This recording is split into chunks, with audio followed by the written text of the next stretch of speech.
Rob Logan, court expert, witness, and possessor of Judas Doctrine. And that would be a law degree for Radio City fans that are wondering. Your educational highlight for the show, Safe Access in Cali. Talk to us, brother. Hey, good evening. Thank you for having me on. Oh, you're welcome, man. It's been a little while, and we appreciate the commitment. It's a long way out here to the KKRN 88.5 FM studios, you know. It's well worth it, though. Well worth it. I do believe that this is an appropriate topic for the moment, considering the California Supreme Court decision that has now allowed counties and cities to ban dispensaries, which we know is going to be occurring in earnest. It's my understanding at this point in time that Shasta County is seeking, of course, to shut down every single dispensary, whether they're in the incorporated areas or the unincorporated areas, except for Shasta Lake City. We believe that Shasta Lake City dispensaries will continue to remain.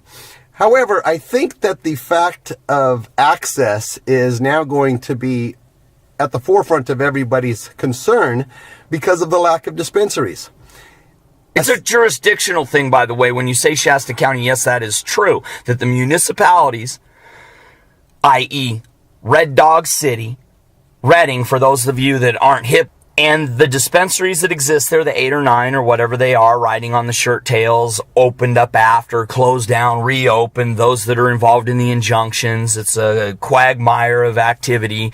And yeah, the fight is on. And the fight hasn't ended necessarily for these dispensary owners, despite the fact that they are going to need to shut down, despite the fact that they are not going to be assisting their patients, nor being able to pay the $2,500 a day fine that has been levied by the county and by the city against them, including attorney's fees on the other side. Remember, at this point in time, the Supreme Court case has decided that these folks no longer have an argument under the line of thinking that they were pursuing.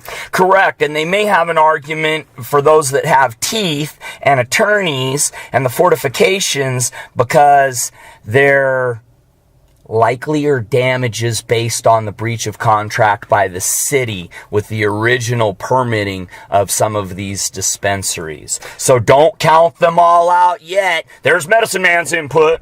There may be some of these dispensaries that do have an action based in contract.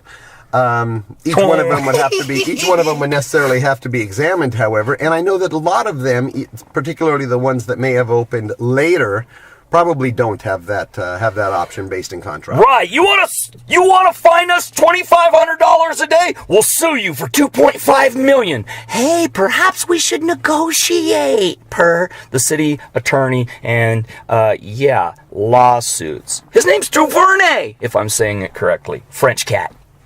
With glowing recommendations from the city council, despite the fact that he's got numerous arguments incorrect. Okay.